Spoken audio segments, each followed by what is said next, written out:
What's up, you guys? Welcome back to my channel and to another day of Vlogmas. My name is Edwina and this is Color Closet, where we love all things colorful. In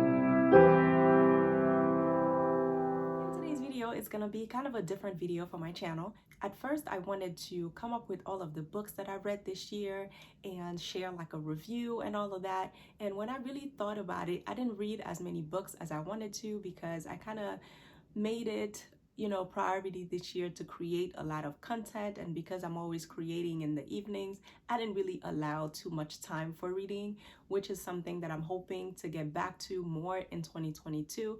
But however, there is one book that I read that I wanted to not only recommend to you guys, but share the lessons that I've learned from it that I think are just life lessons that are going to be helpful to know over the years. So without any further ado, let's get into today's video.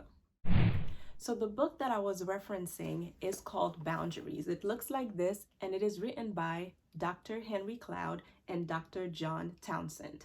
This book is just, I don't even have the words for it. The tagline says, when to say yes, how to say no to take control of your life.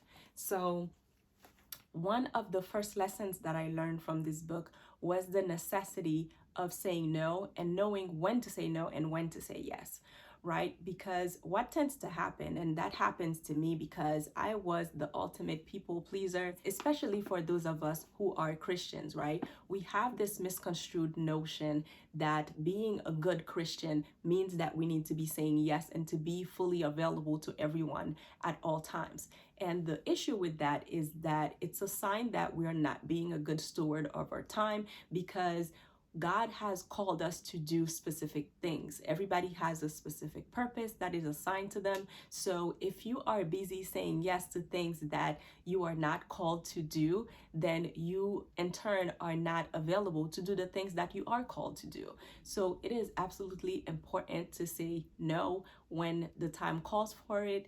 And I know that can be a little difficult, again, for the people pleasers out there, but it is a skill that we have to practice over time to make sure that we are saying no to the things that we either don't want to do, don't have the capacity to do, won't have the time to do, or whatever the reason is. Maybe you just don't feel like doing it, and that should be okay too. As I was mentioning, when you're a Christian, you are called to live a higher life. You're called to be different from the world. So we think that we have to be of service to everyone at all times. And I think in a way that is like some form of idolatry. I don't know if I'm like stretching this too much, but in everything that we do, we're supposed to be pointing people to Christ, right? But by being a yes person, you're basically taking Jesus's place in their life. And to me, that's idolatry. And I'm so guilty of it. So don't think I'm pointing the fingers at you guys, because everything that I'm talking about in this video is something that I've experienced in one area of life or another. So we're all in this together, okay? Sometimes we feel like it is our responsibility as a Christian to just handle everyone's problems, and we just don't have the capacity to do that. Jesus can do that. He died on the cross so that we can run to him when we have all kinds of issues. And yes, we are supposed to help our neighbors, pray for them, and be helpful to them in different scenarios where we're able to. But when we're not able to and we feel obligated to say yes, then that's when it becomes a violation of boundaries. And sometimes saying no to people is probably hurtful to them. But one other concept that I learned from this book is that being hurtful is not necessarily harmful, right? Like if you were to eat a whole bunch of candy, for example, it's not hurtful, but it's harmful to your body, right? So if you are setting a boundary with someone, it's possibly hurtful to them in that moment because you're saying no to their request, but it is not harmful to their well-being. So I think sometimes it's hard to accept that our boundary setting can cause someone hurt. And although that's not what we aim for, but them being hurt is okay if that means respecting the boundaries that you're setting. One quote that I like from the book, it says that saying no to adults who are responsible for getting their own needs met may cause some discomfort, They may have to look elsewhere, but it doesn't cause injury. I never want to be the person responsible for someone's hurt, but a lot of times we have to realize that hurting them, quote unquote, by setting boundaries is not necessarily going to be harmful for them. And sometimes we end up harming ourselves by saying yes to things that we should have said no to. Right along with that, the second lesson that I learned in this book is to be okay with disappointing people because you are not responsible for their feelings. That one, again, is similar to the first one, but it's just such a hard pill to swallow when it comes to the fact that we are not responsible for other people's feelings. When we set a boundary, as I was mentioning earlier, someone may respond with anger or they're just not accepting of it. And what we can take care of are our feelings. Like, we are responsible for ourselves, but we cannot take it upon ourselves to make decisions based off how someone else is going to feel, right?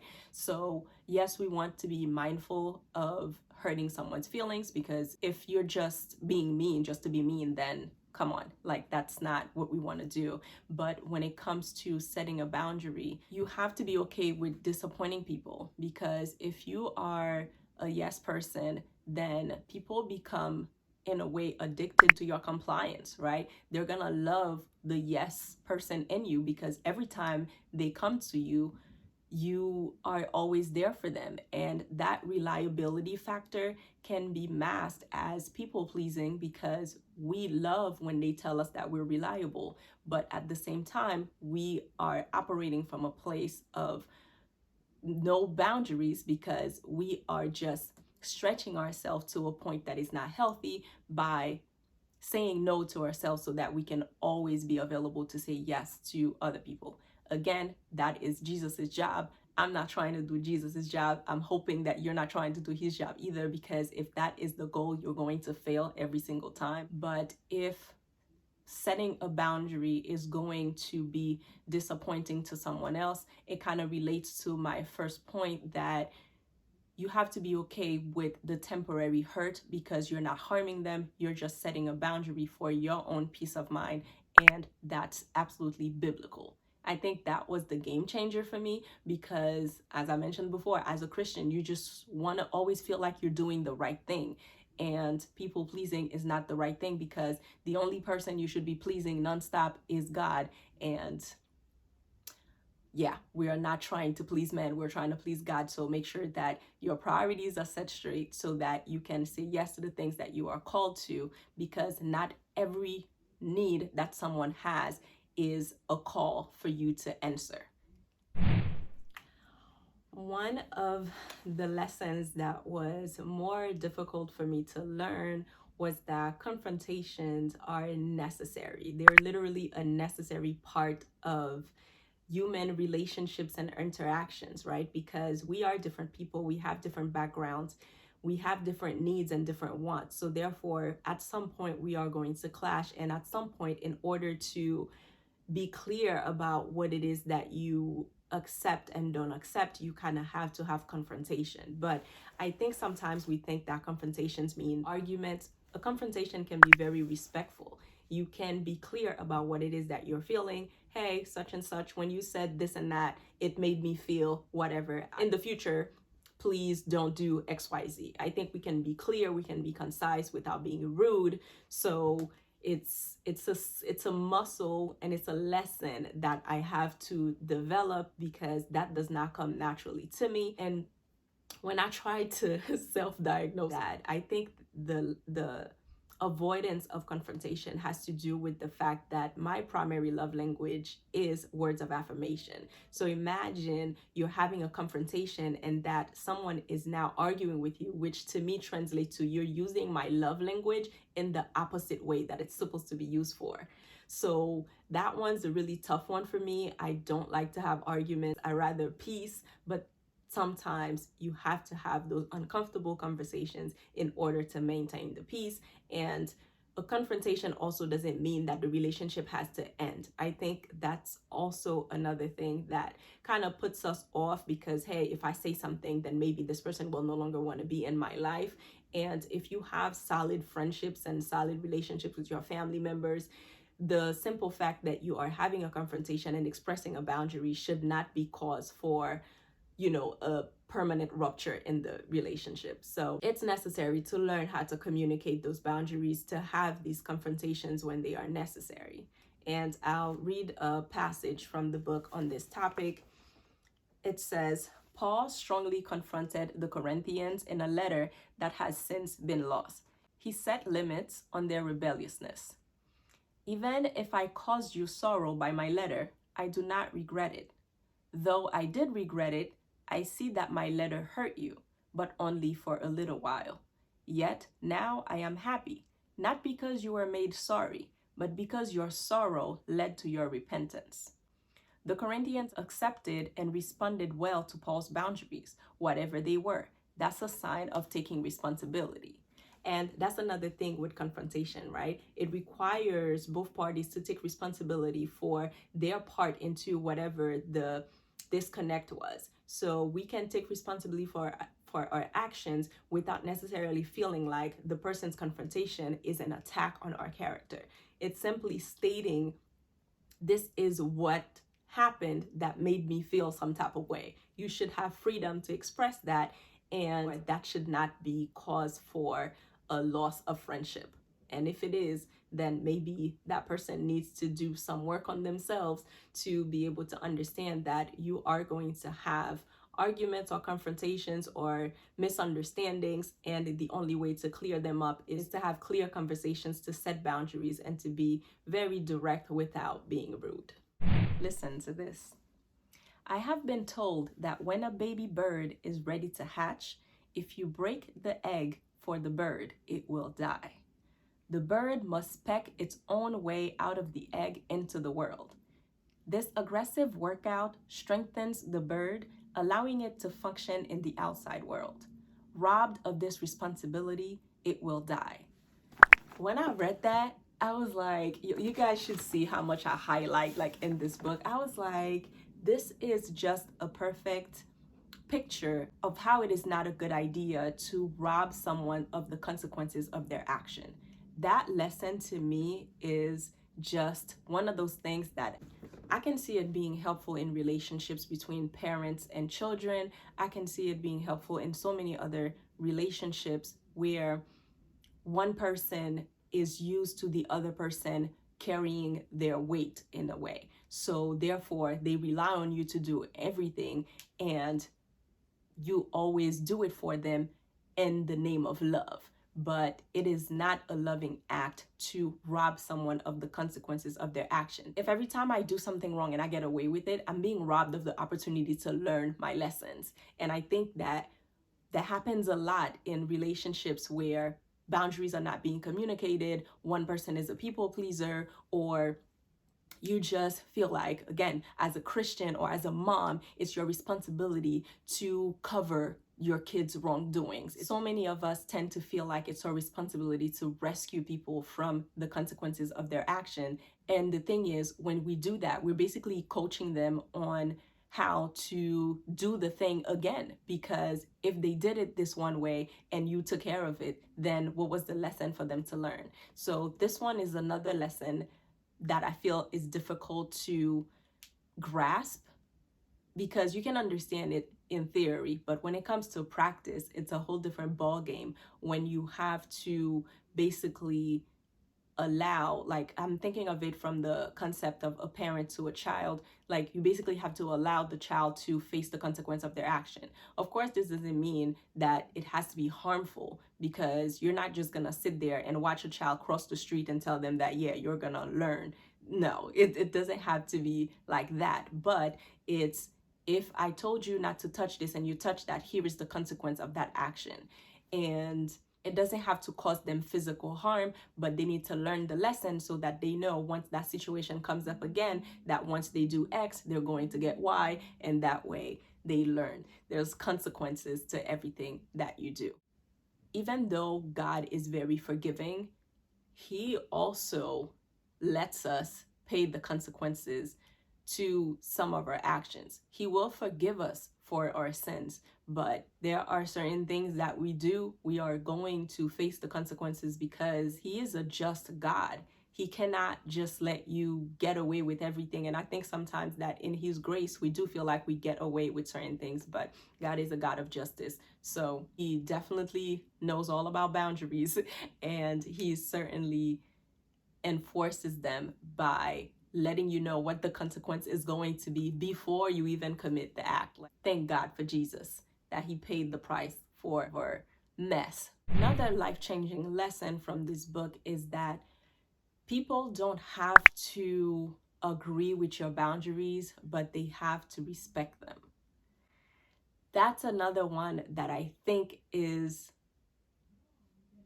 just mind-blowing. Not in the sense that it's so out of this world, but it's the concept that we are not responsible for other people's feelings, right? So one quote says, "We cannot manipulate people into swallowing our boundaries by sugarcoating them. Boundaries are a litmus test for the quality of our relationships. Those people in our lives who can respect our boundaries will love our wills, our opinions, our separateness. Those who cannot respect our boundaries are telling us that they don't love our no. They only love our yes, our compliance." I mean, what else do I need to add here? You do not want to be in relationship with people who only love your compliance. But at the same time, you have to recognize the part that you play in that.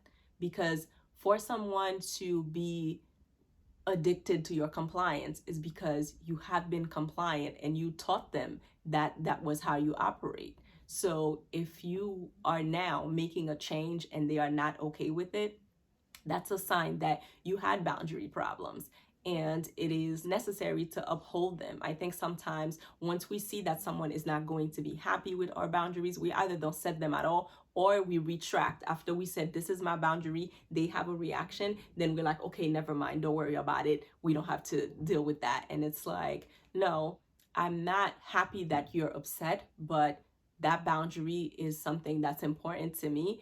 And that's just what it's going to have to be.